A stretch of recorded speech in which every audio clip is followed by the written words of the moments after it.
What's up, everyone? Welcome once again to my channel. Today I'll be talking about the US presidential election, and I know some people will be like, why are you talking about election and politics and whatever? But one thing that a lot of people fail to realize is that politics affects everything. Take it or leave it. Let that sink right now. Politics affects everything. Now, it's either you're a key player in politics or you're just a bystander. In the political arena, they call it either you're a gladiator or a spectator.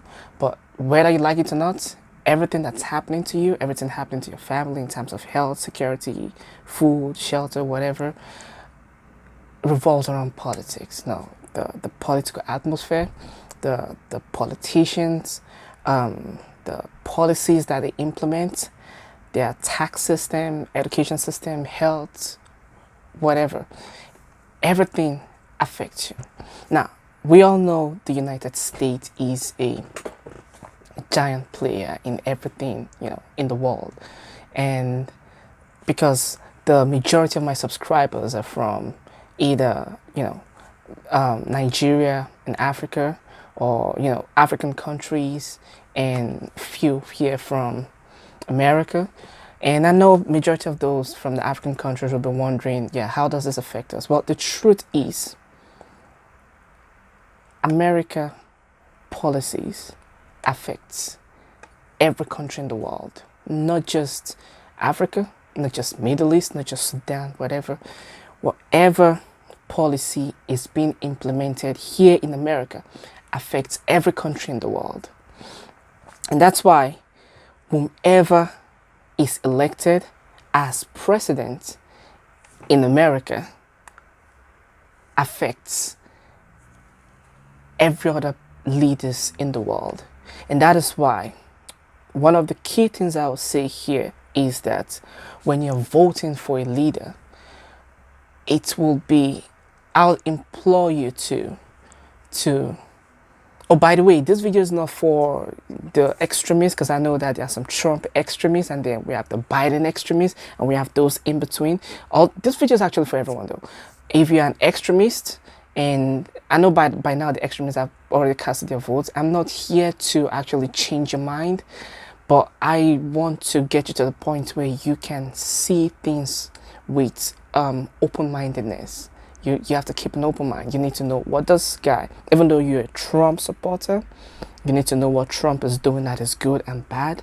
And even if you're a Biden supporter, like an extremist, like whether he kills the debate or not, whether he gives the right policies or not, whatever, you're still going to vote for Biden. But the goal of this video is to get you to say things with an open mind, to understand that, okay, even if I'm in opposition to this person, there's still some right things that they're talking about. There's still some right policies that they're planning to implement. There's still some good things that comes from this person. Because, as a film production major student, one of the things that we are led to believe is every good thing has a bad side, and every bad thing has a good side. So, for example, the hero character in a movie is usually the guy that has something, deeply personal to overcome. So we get to relate with them when they reveal that side of them that's not so pure, so good, or so, encouraging. And then we get to relate with them. So what I'm saying is, regardless of where you stand when it comes to politics, American politics, Nigerian politics, whatever politics in the world, and you with this politician, even though you want your candidate to win, you have to see things from a 360 dimensional point of view. So you need to understand that even though this is your candidate, there are some things that you would disagree with, and even though that's the opposition, there are some things that you would agree with. So the goal of this video is not really to tell you who to vote for or whatever, but it's just to encourage you guys to say things with an open mind, one, and to understand that every policies that every politician is bringing, or every policies that is going to be implemented, affects you, regardless of where you are. If you're in America or outside America, it affects you. And also, we will look at like the statements that were mentioned during the debate. And I would also like to focus on what was missing in the debate, because something was missing. And like I said, you need to always keep this 360-degree dimensional view of things. And you need to understand that something was missing, and why was it missing? Was it deliberate? Was it intentional? Was it to skew the polls in someone's favor? Was it to promote someone? So those are the things that I would like to just take a look at, and if you have any suggestion, if you have any contribution, please feel free to comment below. And I would also like to emphasize that my channel henceforth is a safe space where you could talk about anything. The only thing I would say is do not attack people. Everyone, even if someone has a different opinion from yours and they make the comment, you need to rationally, if you want to dispute it, bring down your points and your facts and whatever, but do not be disrespectful, because this is a safe space where people from different walks of life, people with different opinion, are welcome to share their thoughts and their opinions, so we can all benefit from each other. Because if you remember one of my previous video on leadership, I believe in personal leadership, and I believe if you really watch that video on personal leadership, you would understand what I'm saying, that you need to keep an open mind, you need to listen to everyone, you need to gather all your facts, you need to assess everything, and then make your own final rational decision, your unbiased decision.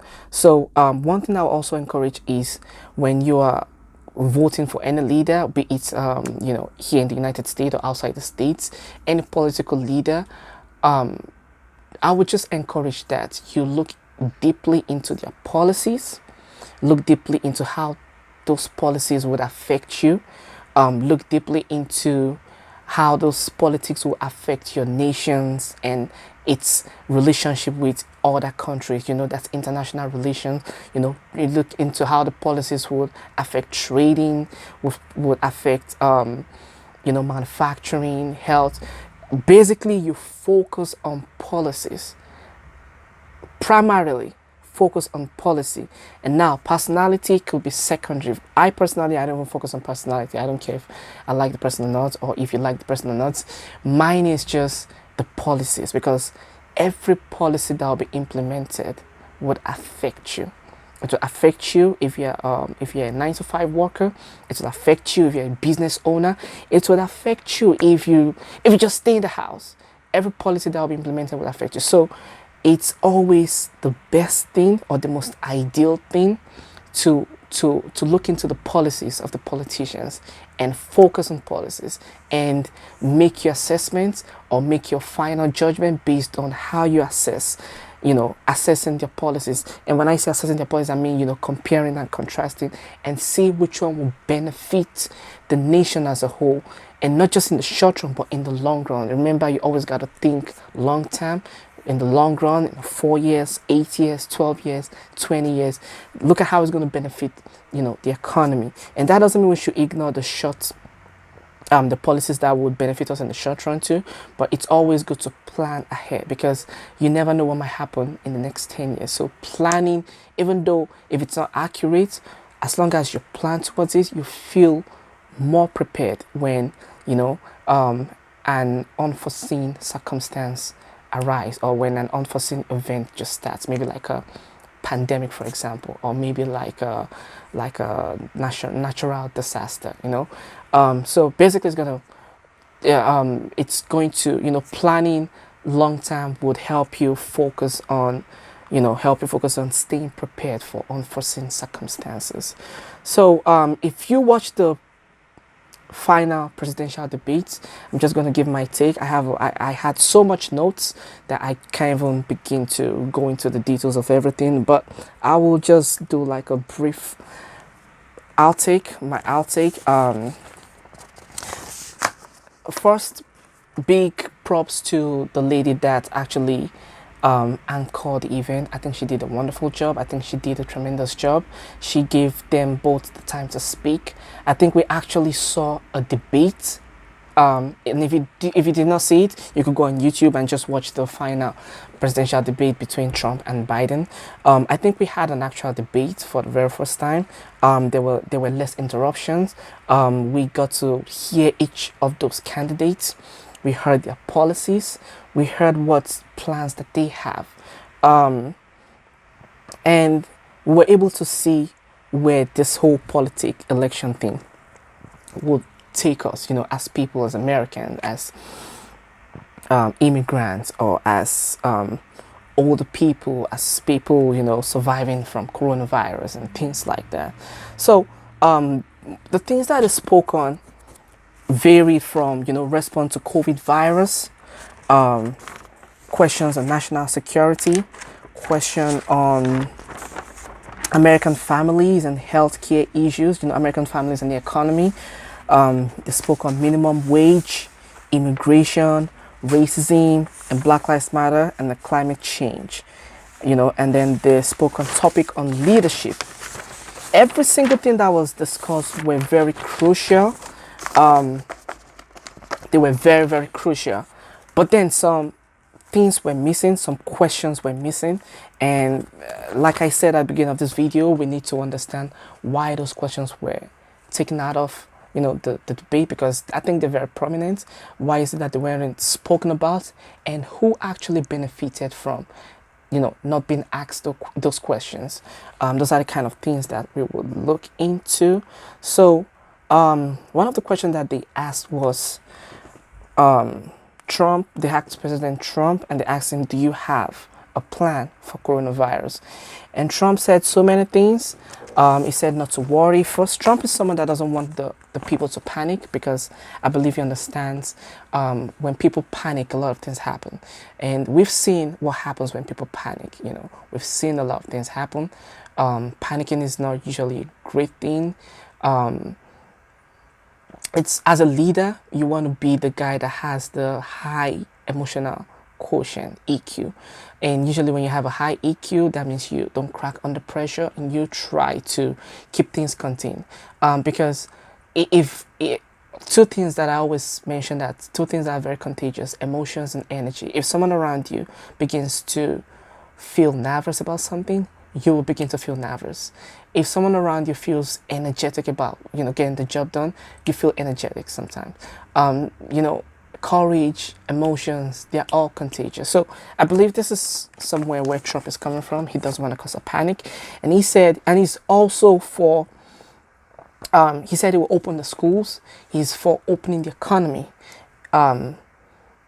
It's for opening the economy. He's for opening up, and to protect the elders in the country.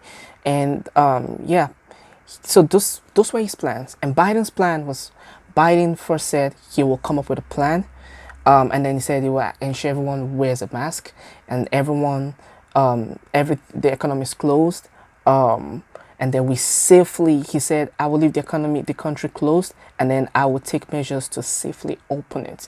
Now, this is not a new question to either of those candidates.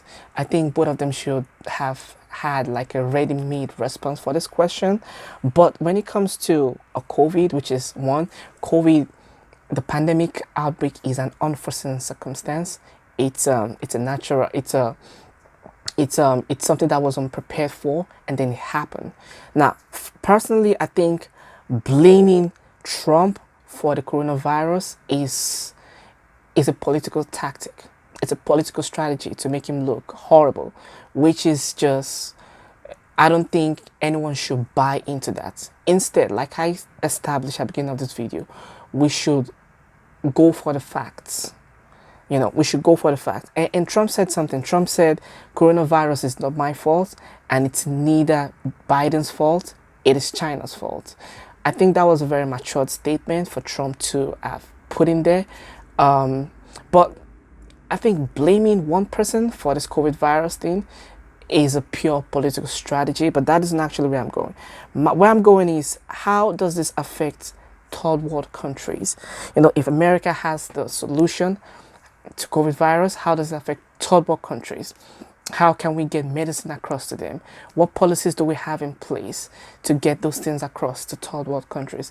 If the economy is closed or open, are we going to be able to, you know, get things across to third world countries? Those are the kind of things that I want you guys to look into.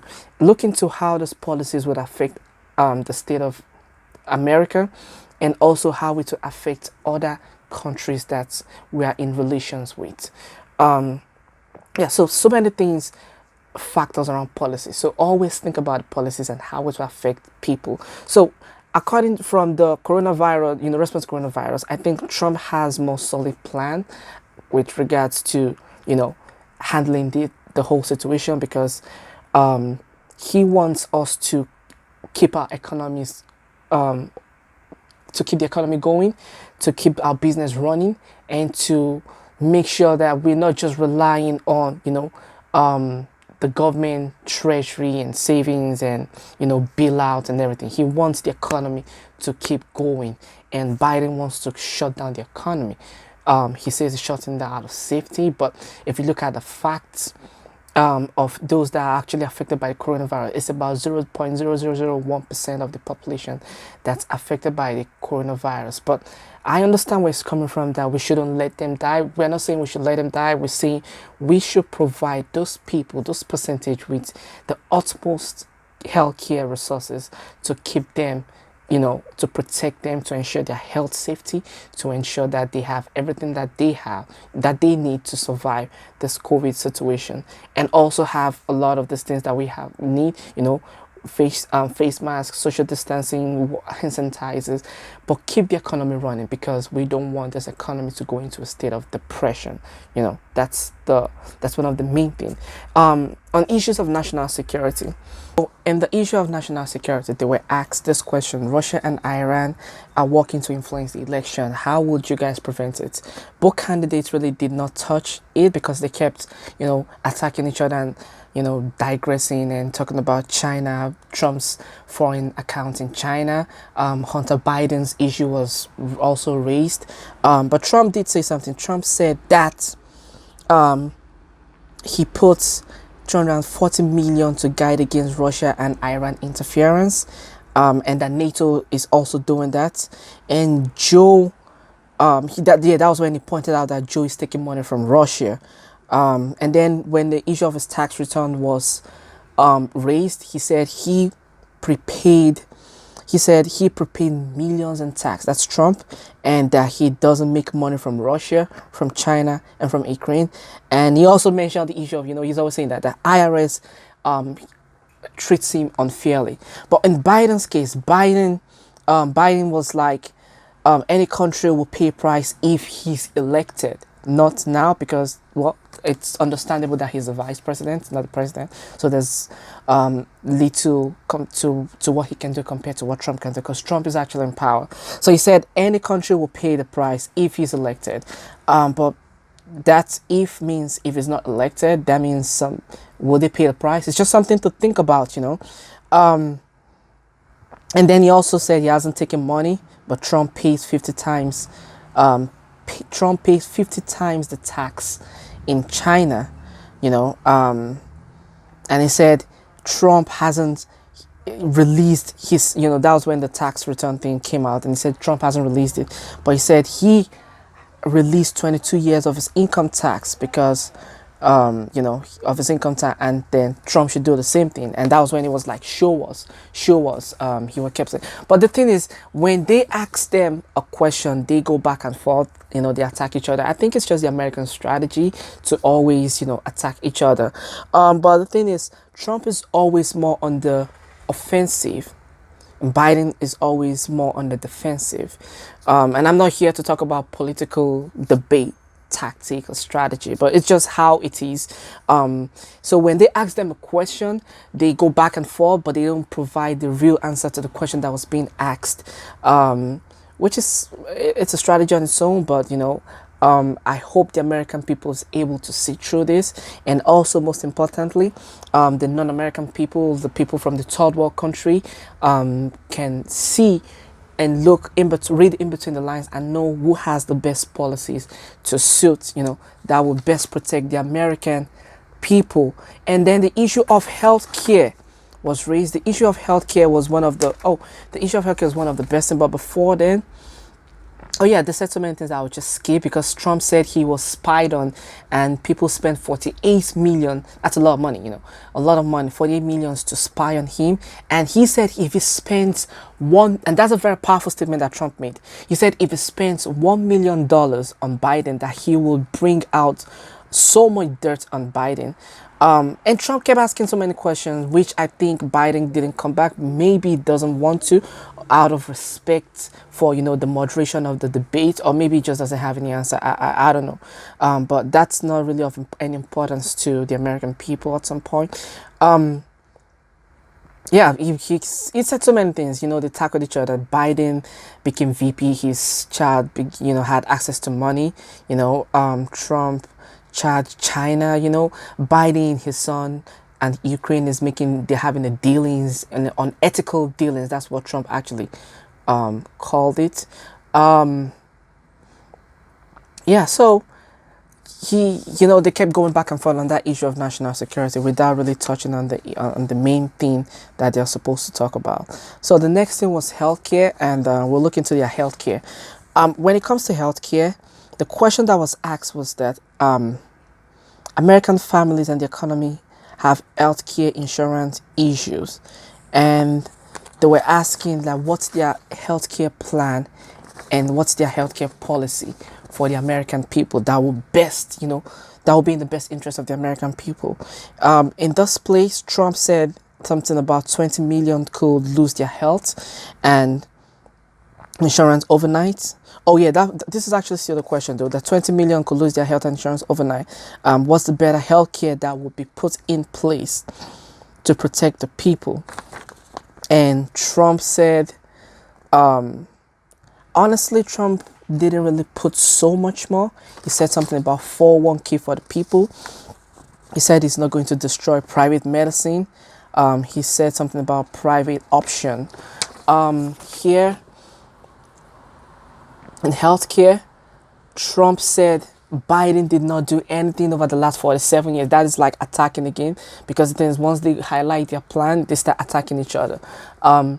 He said he's not going to. He said Trump said Biden didn't do anything in 47 years in office, and that he never made anything happen, and so Biden is incompetent. He's only talk and no action. But Biden, during in the healthcare, Trump said his administration is working hard on a plan to reunite. Oh, this is on children separate from. So okay, so on the healthcare, Trump said 401k and also private medicine, but Biden had plans listed out. Biden said he will turn Obamacare. Biden has his plan listed out. First, Biden said he will turn Obamacare into Biden Care with a public option, which is similar. No, he would turn. On the healthcare, Biden actually does have a plan. Biden said he will turn Obamacare into Biden Care with, which will be similar to Obamacare, but will have a public option. And he said he wants to create a competition between insurance companies as well, so that they could bring down their insurance prices. Biden said he wants to provide health insurance so people worried about getting COVID-19 can have insurance to stay safe with affordable coverage. And that's when Trump attacked him again. Biden reduced the premium. Oh, so yeah. He said President Obamacare with public option to become Biden Care, where he would reduce premium and drug prices to all medicine, medicine, and also the drug houses. And he said Biden said he supports private insurance. What he will do is that healthcare. Oh yeah, this is when he actually made a statement. He said healthcare is not supposed to be a partisan thing. It's not a plan, it's a right. And he said people deserve to have an affordable health care and lower premiums. And he also said Social Security will bankrupt in 2023. whatever you guys think about Social Security will bankrupt in 2023, I'd like you guys to comment it below. Let's keep engaging. Yeah, but he said health insurance would, he said Social Security would expire in 2023, and yeah, so whatever you guys think about that, comment below. And also he supports private insurance, supports private insurance. So the next question, they also asked some questions on children being separated from families, in which Trump said his administration is working hard on a plan to reunite them. He did not offer specifics, but Biden didn't offer plan either. Biden said US had become a laughing stock for letting it happen. That's on children being separated from their families. Issues on racism, we will discuss that in a few seconds. So they were also asked a question about the 12 million people that are out of work, and why haven't they been provided with jobs. And Trump said something. Trump said it's because of Nancy Pelosi. That's why they've not had the jobs or the stimulus, because he wants to open the economy, and he feels like Nancy Pelosi is actually not letting him do what he's supposed to be doing. I would just like to point this out, that whatever I'm saying, take it with a grain of salt, but also do your research, do your fact. Remember what I said at the beginning, always conduct your fact. Don't just rely on what people give to you. Always do your own fact as well. Biden, in response to the 12 million out of work, he said the Democrats passed the HEROES Act. They passed $300 million and $100 billion for the people. And you all know their stand also. I think that's when they spoke about minimum wage. And Trump is saying that, Trump is saying that minimum wage should remain the same. And if there will be an increase, it should be a state option, because each state has different economic activity. Biden is saying he wants to increase minimum wage, regardless of the state. He just wants to increase minimum wage. But Trump was like, it's going to send the economy into depression. But we'll see how that happens. But always think about, how will this affect, the private person? How will this affect the economy as a whole? How will this affect, our economic relationship with other countries? Yeah, the question that was asked Biden was, do you think it's the right time to increase minimum wage? And Biden said yes. Yeah, so that's just stand on minimum wage. On immigration, the question was, how will families be united? And I believe Trump said something like he will let that happen, but in the right way. It said Obama failed to deliver immigration reform. So why? Oh, that was still the question, that Obama failed to deliver immigration reform, and why should we trust you? And I think that's when Biden said something like, I'll be the president and not a VP, because as being the vice president, I believe what he's trying to indicate is that his hands were tied. But this is not what we're looking at. Before he even became vice president, he's been into politics for over 40 years, and he was vice president for 8 years. So the question is, what has he been doing? This is something that we'll talk about in the racism, because Biden passed a bill in 1994 that led to the mass incarceration of black men, over 10,000 black men. So when the issue of racism in America came, Biden said the United States has never lived up to the promise of all Americans being created equally. He called for better healthcare, education, and opportunities for diverse families to earn wealth. Trump said criminal justice and prison reforms are at the center of his policies for helping people of color, and he wants tremendous investment into historically black colleges. And those are the things that Trump said he's been doing. So in this place now, if you look at the policies, okay, Biden is saying we're not living up to it, but he's not saying what needs to be done. He's just saying what the problem is. But Trump is saying, okay, we have criminal reform, we have justice reform, we have other reforms to put in that we have been putting in place, and we'll keep putting them in place to ensure that we alleviate the issue of racism in America. Yeah, I think Trump also mentioned the 1994 Biden crime bill that led to the mass incarceration of black people, and where Biden referred to black people as super predators. And it's all over Google. You could Google it. But Trump, in his own listing of his own plan, he said that he would that criminal justice reform, prison reform, and other forms of reformation are at the center of his policies. And he also says that he's putting money into black colleges and black universities. He'll be funding them and give them more opportunity than they've ever asked. So I think this is also an aspect where Biden had Trump, because Trump is always about money, which is good to have money, but Biden was able to get him from the part that it's not always about money. We got to think about people's life, how they're affected, because at the end of the day, people are emotional creatures. I've seen people say no to $10 million because of how they feel.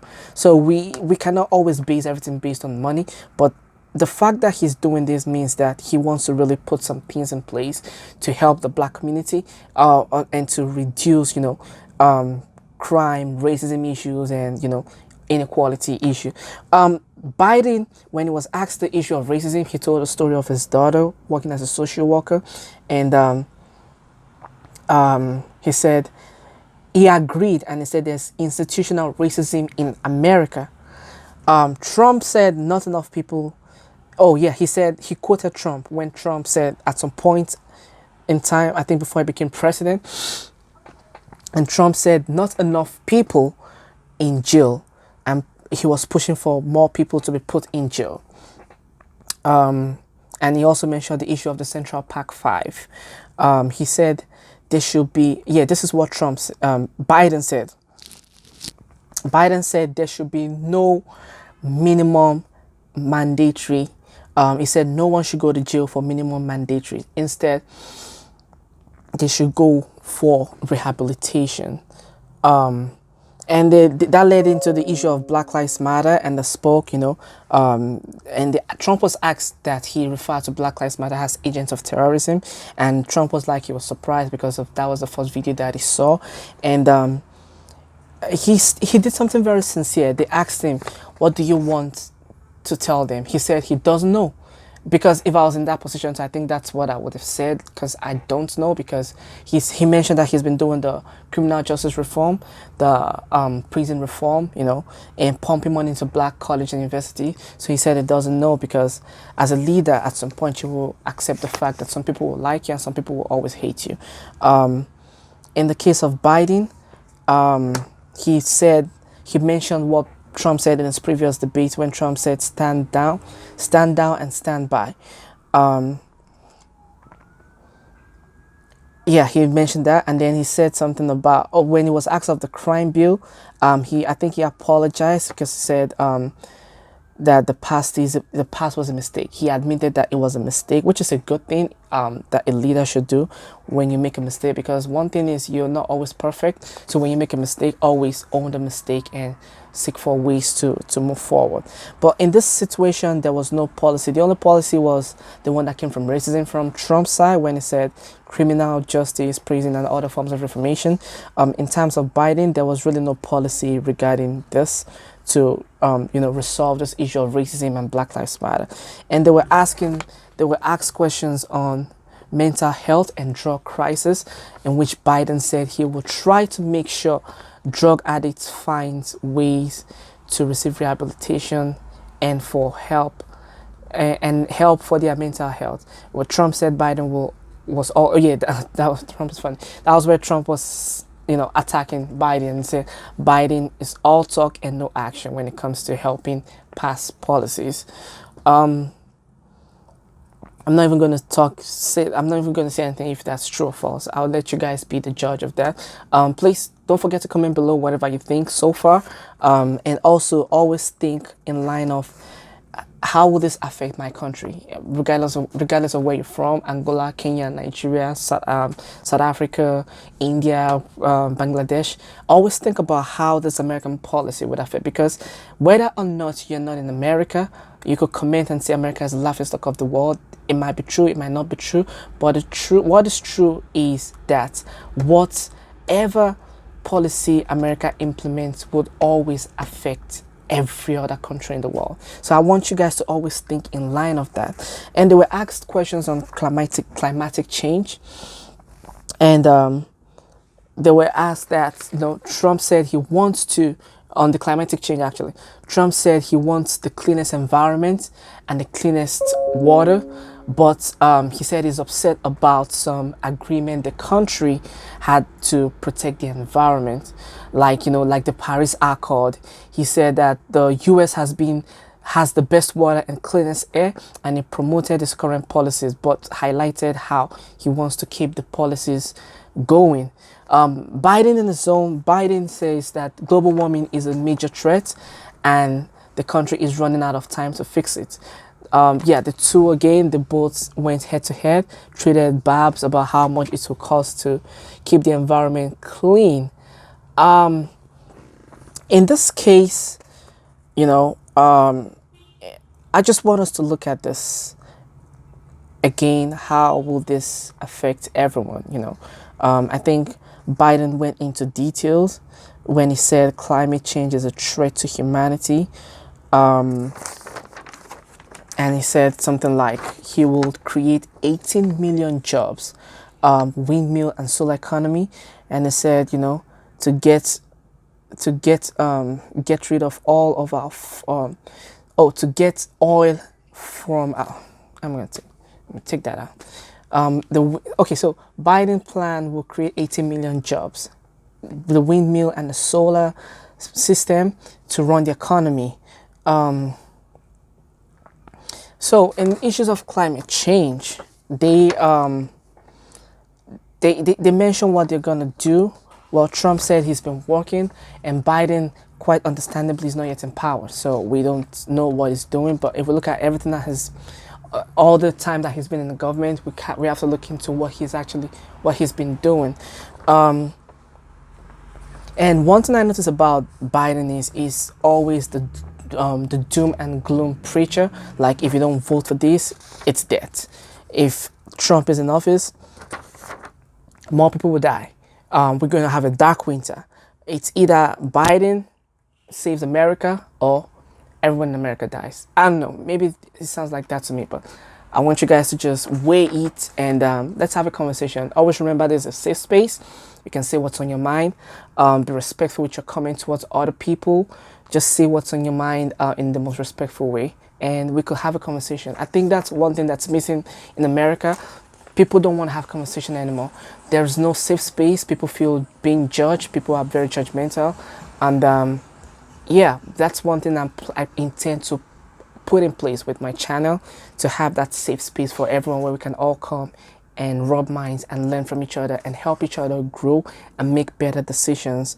They were asked this question about the oil plant, and Trump said something like, I think that's in Texas, something like that.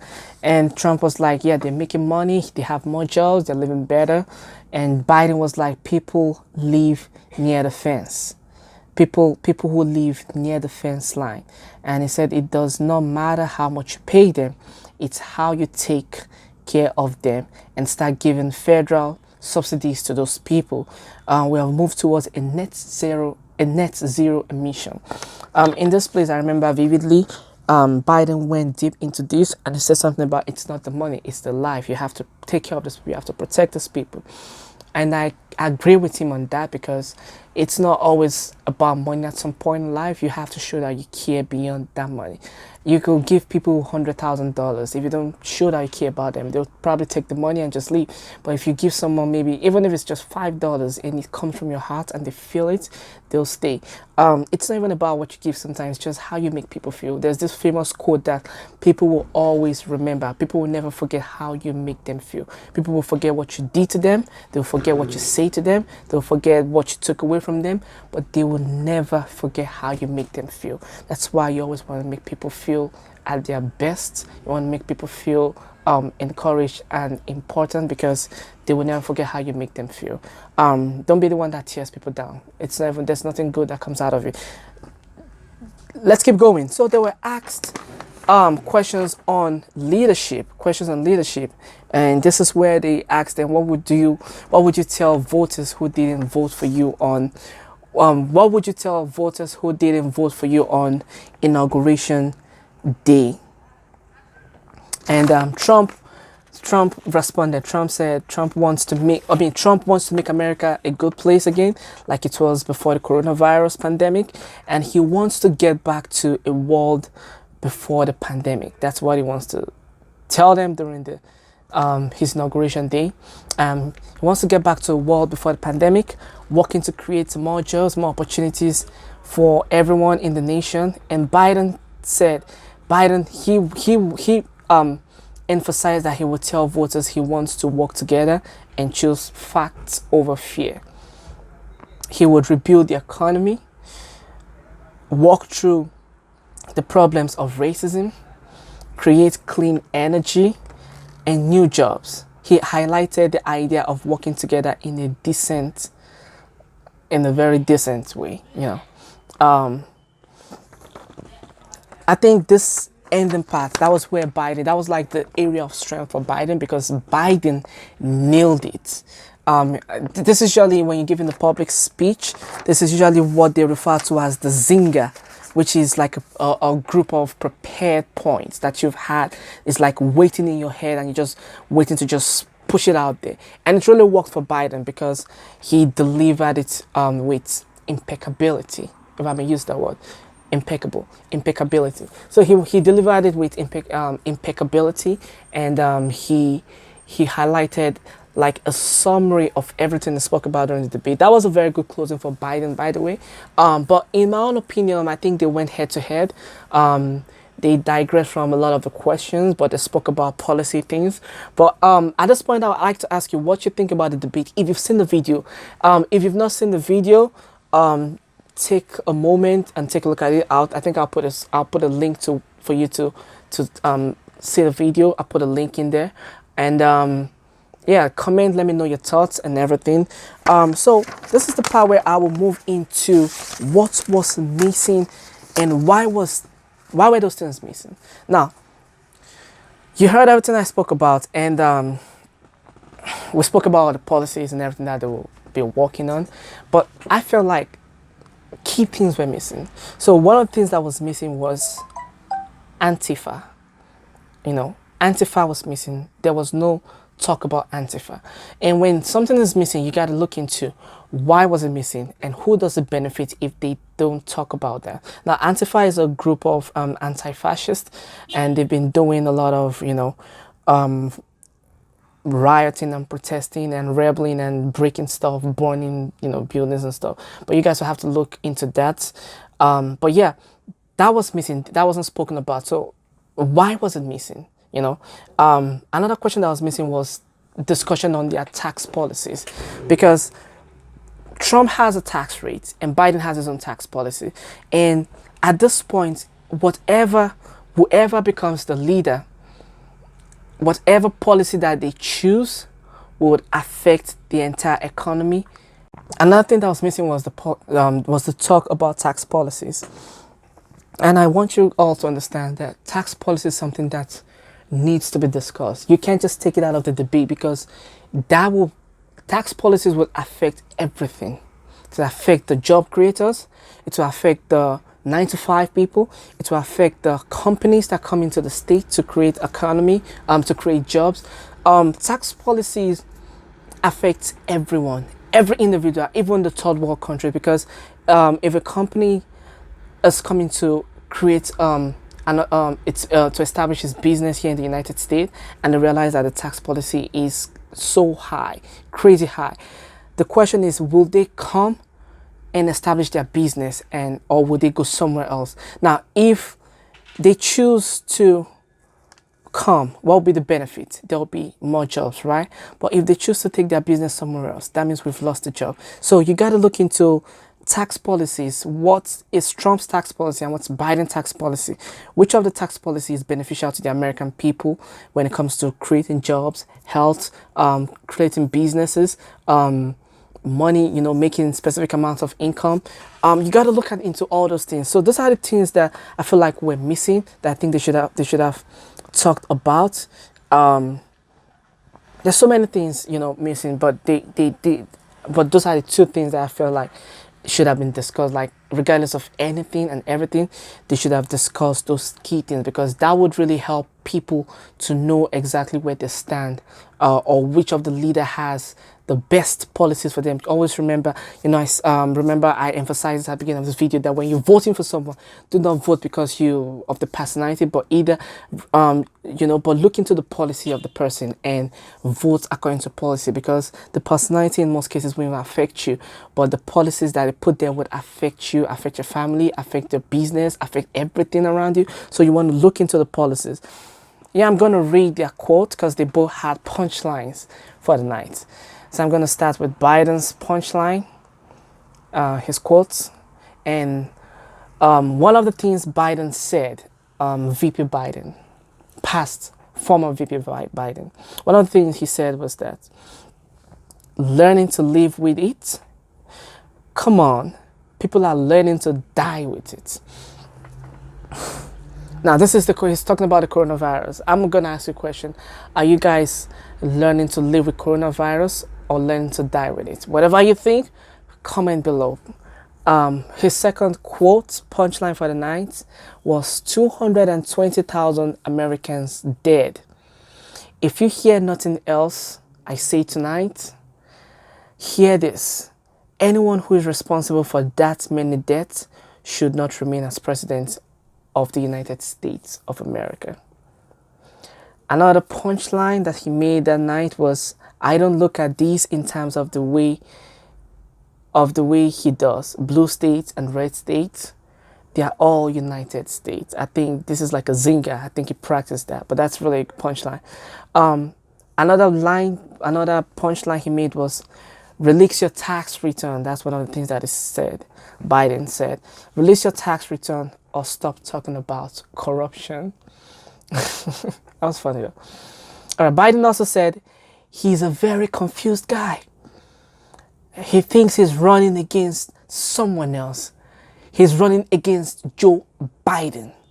I beat all those other people because I disagreed with them. I like when he said that. That was a very powerful statement and very confident too. That's like being confident as a leader. That was a very powerful one. And he said, this 500 and plus kids with parents, coyotes didn't bring them over.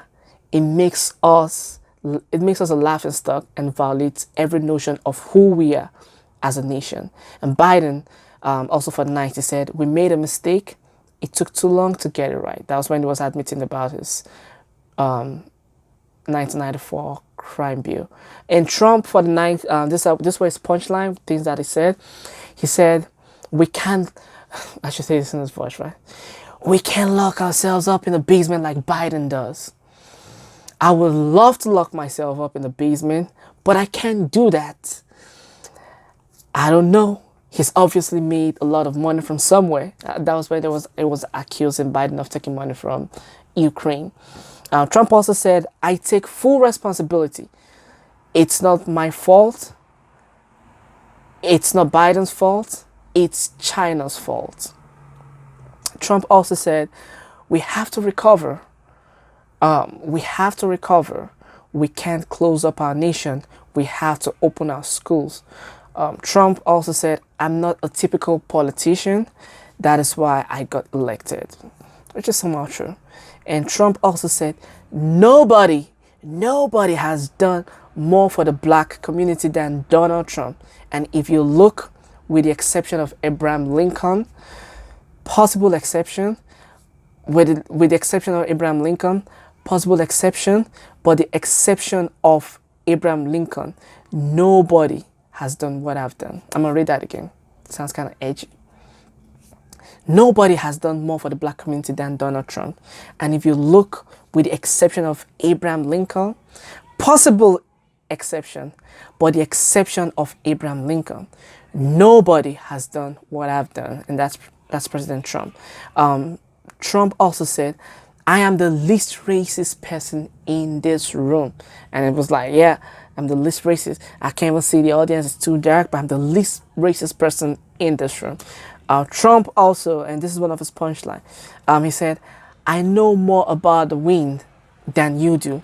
It's extremely expensive. It kills all the birds. It's very intermittent. It's got a lot of problem. Trump also said something about, I ran because of you, Biden. You've been there for 47 years and you did nothing. And that is why I ran. I ran because of you, Biden. And that statement is a very powerful statement.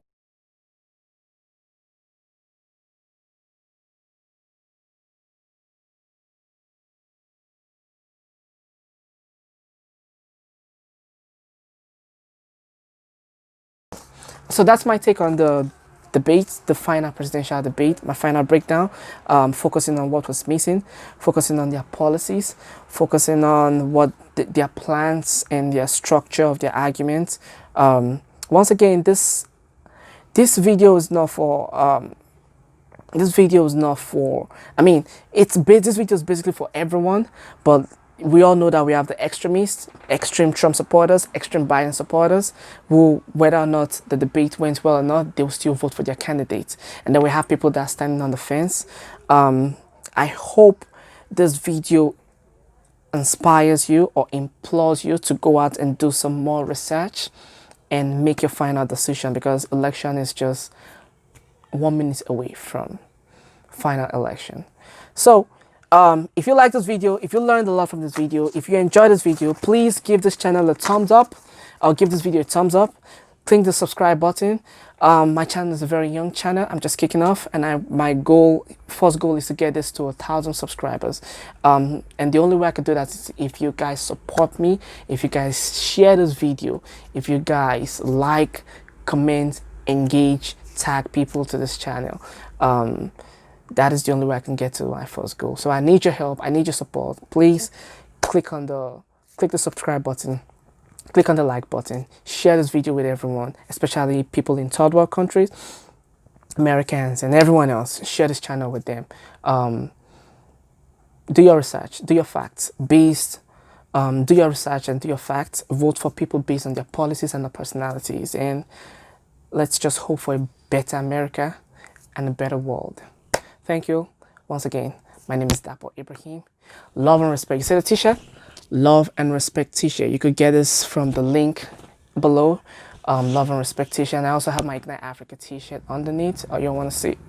Want me to take off my shirt on TV? All right. Okay. I have my Ignite Africa t-shirt as well. So you can also get this Ignite Africa t-shirt by clicking on the link and going to my store. Click on the link and go to my store, and you could get your Ignite Africa t-shirt. Once again, thank you so much. Love and respect. Bye.